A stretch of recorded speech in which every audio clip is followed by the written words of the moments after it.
Hello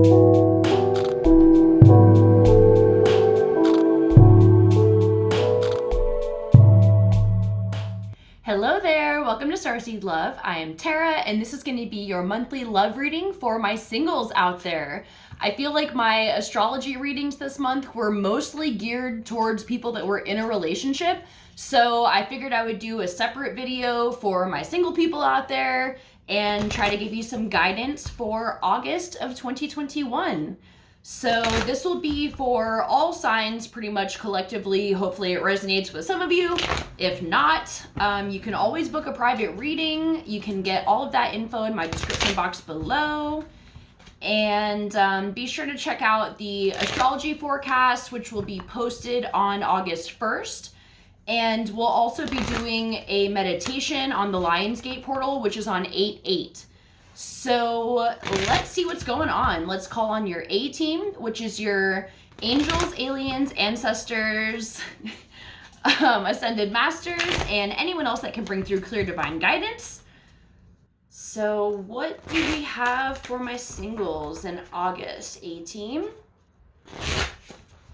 What's going on?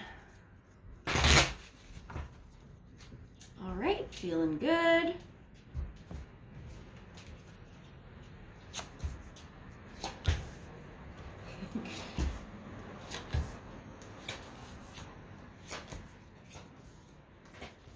All right, singles. So overall energy, we have the Queen of Swords in the upright, and we also have the Queen of Wands in reverse.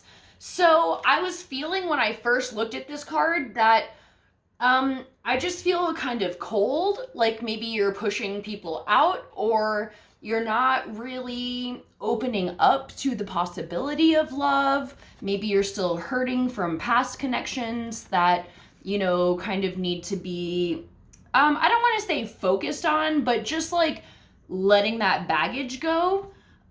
Your recent past, we have the Three of Wands in reverse. So this is kind of tired of waiting. And honestly, what I'm seeing here overall just feels like stuck energy. And, you know, where you're at now is the Hermit. And this is the Virgo card. This is a card of seclusion. And I'm boarding two dogs right now, and you might hear one of them drinking right behind me. One of them, basically being in the hermit mode. You're very reclusive. You're, you know, kind of in this isolation mode. I feel like it's not by choice. I feel like the universe keeps stepping in, and it's like it could have been like this for a long time. And you know what? Under that, we have the Seven of Wands on the bottom of the deck. And this is all about feeling like this is a test, which sucks. And you know what? It's not always a test. I mean, it can feel like that sometimes, but a lot of times it's just giving you this opportunity to grow, which I'm sure you're all just rolling your eyes at that right now. And trust me, I fucking get it. Let's dive into kind of what's going on this month. I feel like you're going to be focusing on your finances, and I feel like there's going to be this shift of mentality where you're in the beneficial hermit energy, where you're like, you know what? If I'm going to be alone right now, then I'm going to make damn good time of it. So you're going to be putting a lot of energy into investing into your future in terms of finances and career. You could be really getting to the root of what makes you happy, because we have the Sun in reverse. So this is feeling a lack of happiness, and I feel like just feeling like the tunnel is never ending. Like you can't see the fucking light at the end of it. You're tired of being on this path on your own, and this is when the going gets rough. And this is also when you dig deep to find that beautiful self. I mean, not that you have to dig deep to find that in you, but like you can see yourself fully illuminated when you're in that darkness.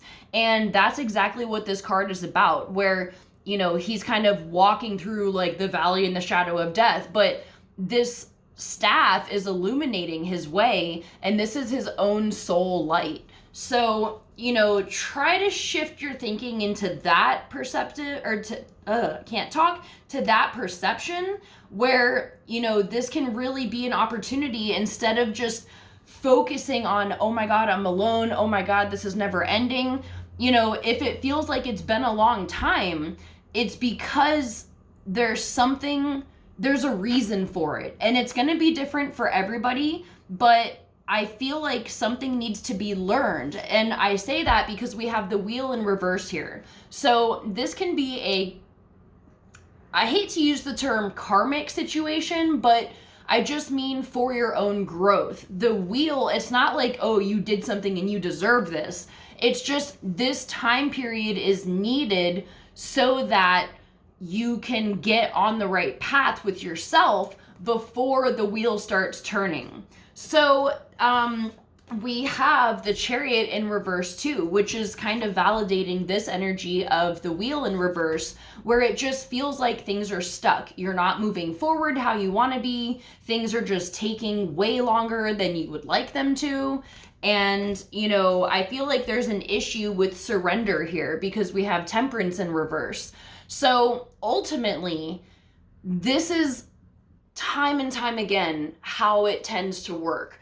I don't make the rules, you don't make the rules, it fucking sucks, but this is how we usually gotta do it. And usually you get pushed to this point where you have to surrender. And it's so much easier said than done, which sucks. Because it's like, that, you hear that all the time. Oh, surrender, surrender. And it's like, bitch, I'm trying. But the point of this is that sometimes you get to that point where you've been in it for so long that your soul just can't keep going like this, like stressing about the future, trying to, manifest the love of your life and blah, blah, blah. Like sometimes that's what needs to happen. It's like you just stress yourself out so much that eventually you're just like, you know what? I literally don't have it in me anymore. I surrender it. I'm giving it up to the universe, to my higher self, whoever you want to give it up to. And we also have the 9 of Coins here. And this is also, all 3 of these messages are really supporting this, because this is, when it's in the reverse, she's not living her best life on her own. This is a card of independence and joy and just, experiencing all the best things, like taking yourself out to that nice restaurant, even if it's just you, going and doing the things that you would with a partner and enjoying your company. And when it's in reverse, you're not really doing that, I feel like, because you're focused on what's coming in the future. And, I can only say so much. You can listen to as many tarot readings as you want about this subject, and you'll know what I'm talking about, some of you, that sometimes it has to come within your soul that you reach that point. And it does take work. If you have multiple rituals where you're like, okay, I'm surrendering this to the universe. I'm going to write down all my fears, all my frustrations with this. I'm going to burn it and release it. Let me burn this candle about it. Like, you can do all the spells in the world, and that does help. And I encourage that. But sometimes it's not usually just going to be this overnight thing until you reach that point. And then it can be. You do all the work to get there, the releasing, the letting go, the burning of shit. And then one day you might just wake up and feel that within yourself and be like, you know what? This is exactly what I need to be doing. And I am just going to embrace this moment fully. And I don't give a fuck how long it's going to take. Yes, you can still want companionship. And that's the thing that, I always got frustrated with, because it's like, oh, we hear so much about, oh, you can't find your partner until you're happy with yourself. And I agree with that. Yeah, we have to heal a certain amount of ourselves and be of a certain vibration to attract something of that caliber that we're actually looking for. But don't get too caught up on that, because at the end of the day, you are allowed, we're all gonna have mistakes and things that we need to continue healing. And it's not like you have to get to this hypothetical point in your ascension or your vibration or whatever. It's like you just have to clear a good chunk of it. So like, just know that you don't have to be focusing on that as much, because when you start focusing on the moment and living your best life each day, then you're taking pressure off of, oh, I'm not good enough. Oh, I'm not going to find it until I do this, because we'll delude ourselves into thinking like, oh, that's never going to happen. So focus on the now. That's my best advice. When shit comes up and you recognize something that needs to be let go of from your past, do the things, do the rituals, whatever, but then come back to the now. And don't be so caught up in like what you need to heal and what you need to manifest. So that's my advice from these tarot cards. I know it's like, it's not the reading that you would probably want to come into where it's like, oh my God, love of my life, I'm gonna meet them this month. But I feel like this is happening for a reason, and I know that a lot of you are ready for this message, and maybe this helps to be the push that you need to just go for it and let go in a way that you have known you need to do, but have been unable to do until now. So let's get some mermaid cards to see what guidance they have. We had 3 come out. Ready, set, go. Now is the perfect moment to dive in and embrace your heart's desires. So I feel like this is kind of validating all of this, because it's like, all right, go. Now is the time. Now is exactly the opportunity that you've been waiting for to fully surrender into this divine flow and know that everything is going to be taken care. No fucking way. Soulmate relationship. Then this shit comes in. And like, I'm telling you, when it's the weirdest fucking thing, because it's like, you sit in this energy for so fucking long of like, oh, this is never ending. And then one day you just release it and you're like, you know what?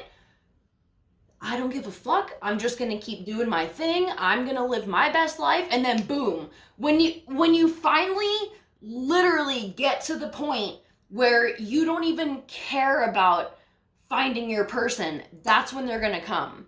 And it shouldn't be, it's like, it's kind of motivating to help get you to surrender, but it defeats the purpose if you're just like telling yourself, oh yeah, no, but you're like secretly looking around for your soulmate. Like, you really have to do this surrender part. And like I said, that comes with feeling it deep in your soul and knowing this is when it's going to happen. And I feel like you should relax into that as well, because it's just like with anything. If you've ever struggled with any kind of addiction, which this kind of is, I mean, not like, I'm not saying you have an addiction to this concept of like finding your soulmate, but like, it's very similar. And if you've ever struggled with any kind of addiction, you know that there's a long period of time where you're like, yeah, I know I need to quit. I know I need to quit.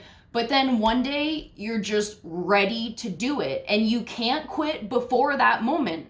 If you try, you go back into it. So it's the same thing, and just trust that there is a point in your future. And I feel like it can be this month, this breakthrough where you're just like, holy shit, I'm here. I'm ready to just dive into my heart's desires, do what I want to do. And then when you're out there and you're not even looking, that's when this person's going to come in for you. And then we also have mother healing come up. So as your feelings towards your mother heal, your desires manifest more rapidly and accurately. So I feel like this is for some of you that may be struggling. Like if you really just feel like something is blocking your desires, think back about your mother. If there's anything from the past, even if they were a good mom to you, there was still maybe things that you didn't receive that you could have. Maybe you just recently had a falling out with your mother. So if you are able to, in a safe way, have a conversation with your mother, I say go for it. If your mother is somebody that's very toxic and you've had to cut them out of your life, leave it at that. There's things you can do on your own without having to re-engage in that energy. So take that for what resonates for you, and just know that if you've had to make the decision to cut your mother from your life, that I support that, because I know there's good reasons for people doing that. And, you know, you can still heal these mother issues on your own. So let's get some romance cards and see what guidance we have from the romance angels for my singles in August 2021, please. Okay, flirt. So, you know, just be nice and lighthearted. And that's the thing, you guys, is like people can feel if your energy is like kind of desperate. It's too many cards. You know, even if you're like trying to be low key about it, if every time you meet somebody you're like, oh my God, is this my soulmate? Like, people's souls can feel that. So like, just be nice and easy, you know, don't have expectations for anything. Just see where shit goes with people. You know, if you're meeting people, just flirt nice and casually. Okay, so we have free yourself and then soulmate, and keep an open mind. So I'm going to start with free yourself, because this is literally what we've been talking about choosing to, you know, step out, free yourself from the stress and the anxiety and the constant wondering and trying to figure out the future. Let that shit go. And when you do that, you're going to meet your fucking soulmate. And so with the keep an open mind, this person can be very different than your usual type. And that might be to your benefit, because when you meet them, you might not have this instant like, oh my God, this is it. You know, it could be a very slow burning thing, which also tends to happen. So keep an open mind about who you meet, and also keep your heart open to all varieties of people out there, because you never know who you could end up with. So I think I'm going to leave it at that. I hope this helps out some of you, and I believe in you to keep going and to find that within you to legitimately surrender and just enjoy your fucking life. So I love you guys so much, and I'll see you for next month's readings. Bye.